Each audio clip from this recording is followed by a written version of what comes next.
नमस्कार दोस्तों, मैं श्वेताब कुमार आप सभी का आपके अपने YouTube चैनल लॉकुल पर बहुत बहुत स्वागत करता हूं। दोस्तों, आज मैं और आप मिलकर कॉग्निजेंस को डिकोड करेंगे, यानी व्हाट इज़ कॉग्निजेंस, इसे समझने का मैं और आप मिलकर प्रयास करेंगे। और आज के लेक्चर के बाद मुझे पूरा विश्वास है कि ये जो टर्म कॉग्निजेंस है, इसको लेकर आपके मन में एक भी डाउट नहीं होगा। फिर भी मैं कहता हूँ, अपने हर लेक्चर में कहता हूं कि आपके मन में किसी भी तरह का कोई भी डाउट किसी भी लेक्चर सीरीज़ को लेकर होता है या किसी टॉपिक को भी लेकर होता है तो आप मुझसे सवाल ज़रूर पूछेंगे। आपके सवाल से मुझे यह पता चलता है कि मुझे और किस तरीके से या बेस्ट मेथड के तरीके से आपको समझाना है, कौन सा ऐसा मेथड मैं आपके लिए लाऊं जिससे कि आपको बहुत ही अच्छे तरीके से जो ये लीगल टर्म्स है आपको समझ में आए। तो व्हाट इज़ कॉग्निजेंस, जैसा कि आप देख पा रहे हैं मैंने लिखा है, यह जो कॉग्निजेंस है यह आपका सेक्शन 210 में आता है। सेक्शन 210 BNSS, बहुत आराम से समझिएगा। BNSS स्टैंड्स फॉर भारतीय नागरिक सुरक्षा संहिता 2023, ठीक है भारत। और यही CRPC में जो कॉग्निजेंस था आपका, ठीक है, कॉग्निजेंस जिसे संज्ञान कहा जाता है, यही आपका था सेक्शन 190 था CRPC का, ठीक है। नए कानून जो है, नया कानून भारतीय नागरिक सुरक्षा संहिता BNSS, उसमें सेक्शन 210 के तहत ये आता है, ठीक है। अब सवाल यह उठता कि कॉग्निजेंस तो है, लेकिन यह है क्या कॉग्निजेंस? इन जनरल टर्म समझिए, अगर आपसे कोई पूछ लेता है, इंटरव्यू में भी अगर आपसे पूछ लेता है कि व्हाट इज कॉग्निजेंस, तो एप्लीकेशन ऑफ जुडिशियल माइंड, ठीक है, जो जुडिशियल माइंड है इसे अप्लाई जो किया जाता है, जो मेथड है इसको अप्लाई करने का, उसे ही कॉग्निजेंस कहते हैं। अब किस मामले को लेकर ये जो जुडिशियल माइंड के एप्लीकेशन की बात हो रही है, वो किस मामले पर होगा, यह कैसे लिया जाएगा, इसका एप्लीकेशन कैसे होगा, या इसे ऐसे समझिए कि हाउ कॉग्निजेंस टेकन, मतलब यह कॉग्निजेंस है कैसे लिया जाए, हाउ टेकन, यह कॉग्निजेंस कैसे लिया जाता है, इसलिए मैंने यहाँ पर लिख दिया है हाउ टेकन। यहाँ कॉग्निजेंस है और यहाँ हाउ टेकन और हु कैन टेक, यही दो बात आपको समझना है। कॉग्निजेंस, हाउ टेकन और हु कैन टेक, यही दो बातें आपको यहाँ पर समझनी है। तो पहले हम लोग देखते हैं कि कॉग्निजेंस लिया कैसे जाता है, किन किन मामलों का लिया जाता है, किन किन मामलों का लिया जाता है। कॉग्निजेंस तो हम समझ गए, कॉग्निजेंस तो हम समझ गए कि to take judicial notice of any matter या एप्लीकेशन ऑफ जुडिशियल माइंड, लेकिन किस चीज़ का?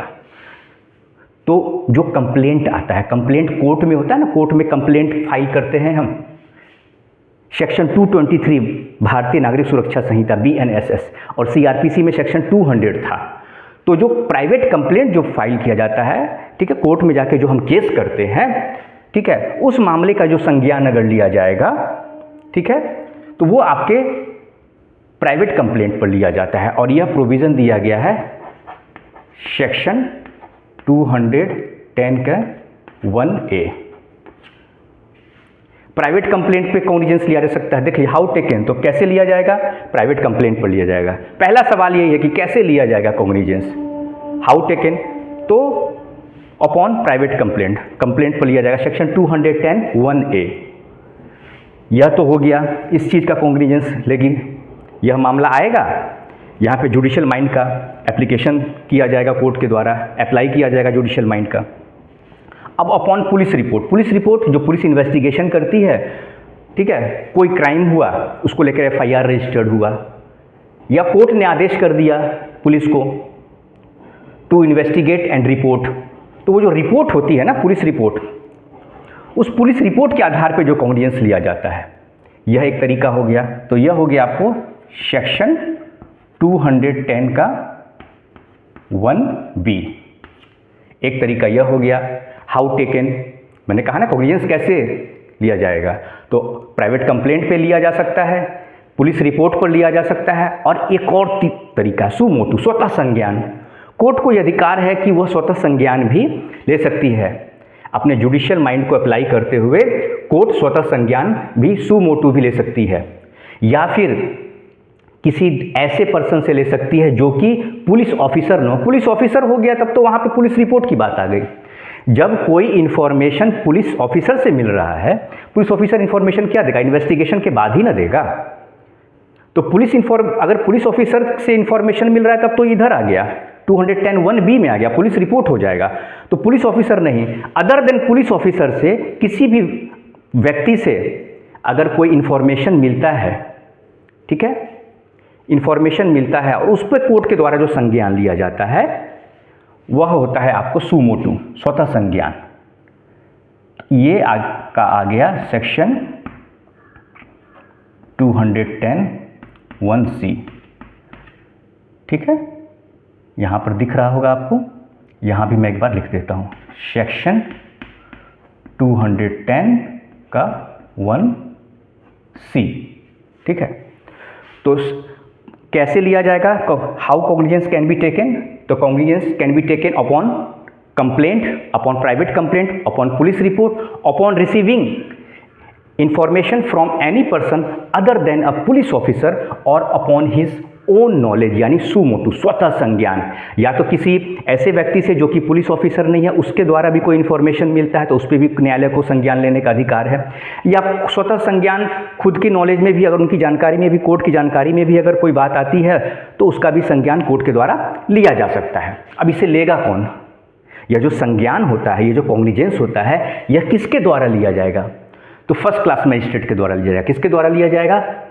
फर्स्ट क्लास मजिस्ट्रेट के द्वारा, जुडिशियल मजिस्ट्रेट फर्स्ट क्लास के द्वारा, ठीक है।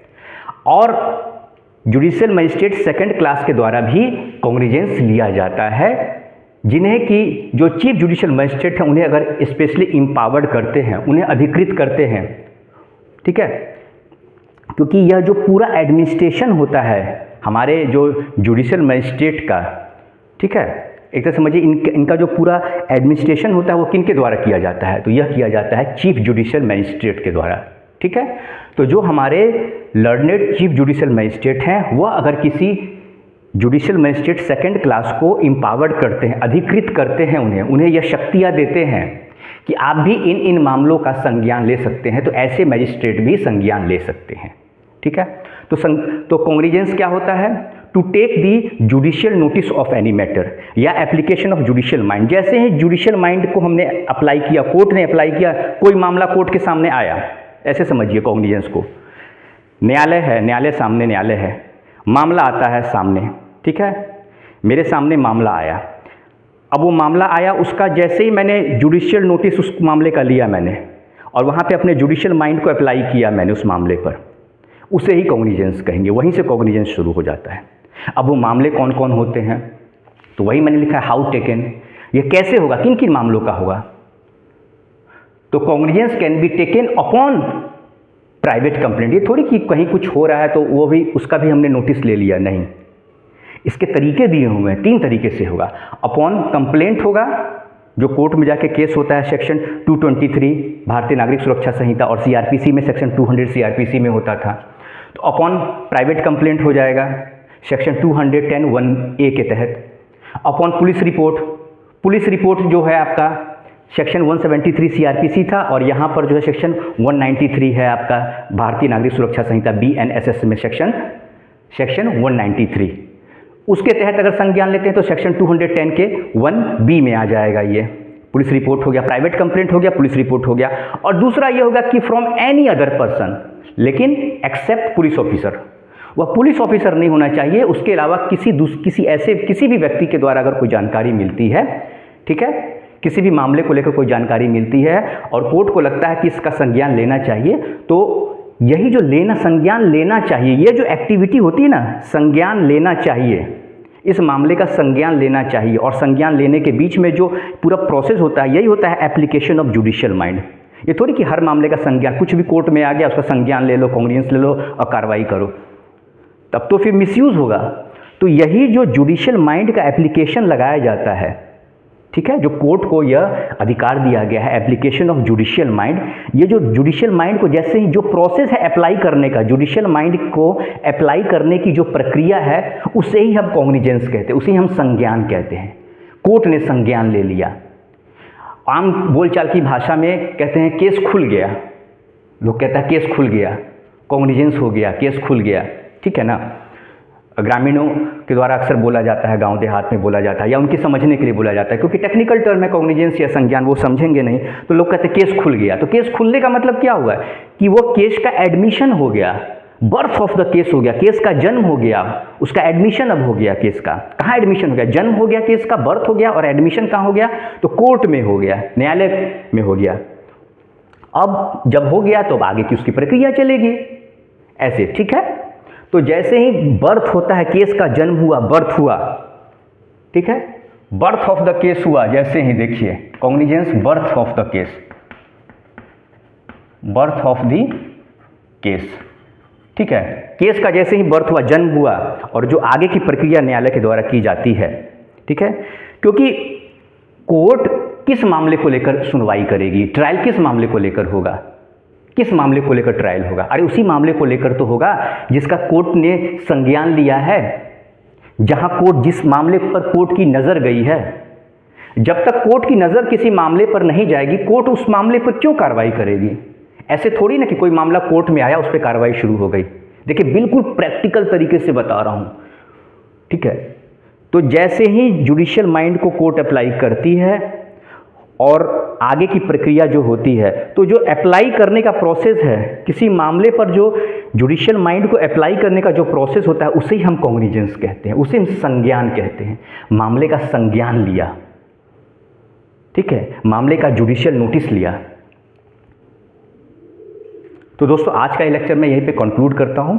किसी भी तरह का आज के इस लेक्चर को लेकर आपके मन में कोई भी डाउट होता है तो आप मुझसे सवाल जरूर पूछेंगे। मैं बार बार इसी बात को दोहराता हूँ कि आपके सवाल से मुझे यह समझ में आता है कि और मैं कितने बेहतर तरीके से आपके लिए अलग अलग टॉपिक लेकर आऊँ। ठीक है दोस्तों, नमस्कार।